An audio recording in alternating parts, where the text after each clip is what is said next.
Under what circumstances may an employer be held liable for his employee's negligence? We explore that question in Kohlman v. Hyland. M.S. Hyland was engaged in the business of constructing and repairing telephone lines. Hyland instructed his foreman Ludwig to drive a car loaded with gear and tools from Hillsborough, North Dakota, due west to Carrington, North Dakota. Hyland gave Ludwig a map and showed him the route. Ludwig set out from Hillsborough with another employee named Sinner and Hyland's son.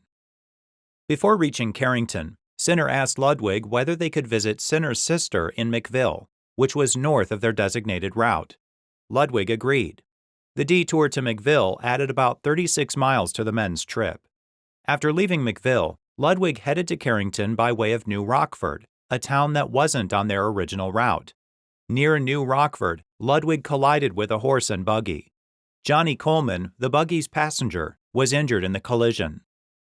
Kohlman, acting through his guardian ad litem, sued Hyland to recover for his injuries. Kohlman argued that Ludwig acted negligently and that Hyland was responsible for Ludwig's negligence under the doctrine of respondeat superior. At the conclusion of Kohlman's evidence, Hyland moved to dismiss the case. The trial court granted that motion. The court found that Ludwig had abandoned his pursuit of Hyland's business by deviating from the prescribed route. Accordingly, the trial court concluded that Hyland wasn't liable for Ludwig's alleged negligence as a matter of law. Kohlman appealed to the North Dakota Supreme Court.